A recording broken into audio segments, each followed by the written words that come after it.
ইয়াতে যদি আপোনালোকে এডভাৰটাইজখন লক্ষ্য কৰে, এডভাৰটাইজখন আপোনালোকৰ এছএছচি ফালৰ পৰা মুকলি কৰি দিছে। যিসকলে এছএছচি জিডিৰ এক্সাম দি অলৰেডি বহি আছিল বা এছএছচি জিডিৰ কাৰণে যিসকলে প্ৰিপেৰেশ্যন কৰিছিল তেওঁলোকৰ কাৰণে ভাল খবৰ আহি পৰিছে।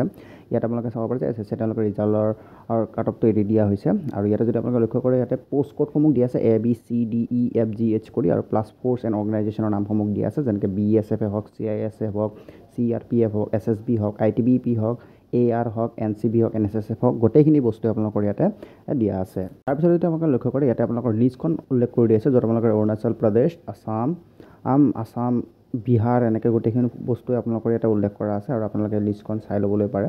এই লিষ্টখনত আপোনালোকৰ যিসমূহ কোডসমূহ দিয়া আছে আৰু কোডসমূহ হিচাপে আপোনালোকৰ যিসমূহ কাষ্ট দিয়া আছে EWS, OBC, SC, ST, unreserved EWS, তাৰ হিচাপত আপোনালোকৰ ইয়াতে নম্বৰসমূহ উল্লেখ কৰি দিয়া আছে। তো যিহেতু আমাৰ বিশেষকৈ অসমৰ বিশেষকৈ ল'ৰা ছোৱালীখিনিৰ কাৰণে ভিডিঅ'টো বনোৱা হৈছে, তো অসমৰ যিটো আমাৰ কাট অফটো আপোনালোকক দেখুৱাই দিছোঁ যে ইয়াতে আপোনালোকে চাব পাৰে অসমৰ কোড যিটো বি আছে OBCৰ কাৰণে 48, আছাম যিটো আপোনালোকৰ SC আছে SCৰ কাৰণে 47, আছামৰ যিটো মানে বি কোডত ST কেটেগৰী আছে তেওঁলোকৰ 50, আছামৰ যিটো বি কোডত আনৰিজাৰ্ভ কেণ্ডিডেট আছে তেওঁলোকৰ কাৰণে 52, আৰু আছামৰ যিটো জি কোড আছিল তাতে OBC যিসকলৰ কেণ্ডিডেটৰ কাট অফ আছিল 51 গৈছে, আৰু আছামৰ যিসকল SC আছিল কেণ্ডিডেট তেওঁলোকৰ কাৰণে 50 গৈছিল, আৰু আছামৰ যিটো ST কেণ্ডিডেট আছিল জি কোডত তেওঁলোকৰ 51 কাট অফ গৈছে। আছামৰ যিটো আনৰিজাৰ্ভ আছিল জি কোডত তেখেতৰ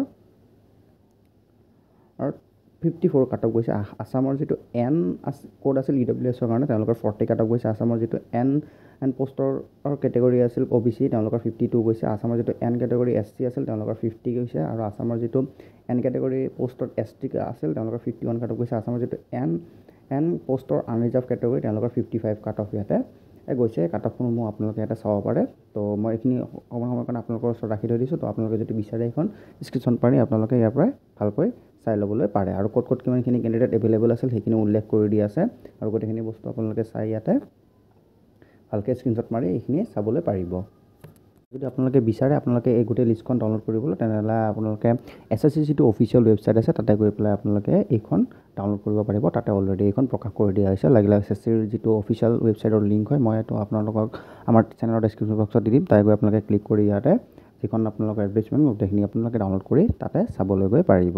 তো ইমানখিনি আছিল আজি ভিডিঅ'টো। যদি আপোনালোকে ভিডিঅ'টো চাই ভাল পাইছে তেনেহ'লে ভিডিঅ'টো লাইক কৰি পেলাই চেনেলটো ছাবস্ক্ৰাইব কৰি থাকিব। এনেধৰণৰ জব ইনফৰ্মেটিভ ভিডিঅ'সমূহ পাই থাকিবৰ কাৰণে লগৰ সৈতে চেনেলটো শ্বেয়াৰ কৰি দিব, তেওঁলোকে আমাৰ ভিডিঅ'সমূহ চাব পাৰে আৰু এই পদসমূহত এপ্লাই কৰিব পাৰে। তো লগ পাম আকৌ নতুন এটি ভিডিঅ'ত।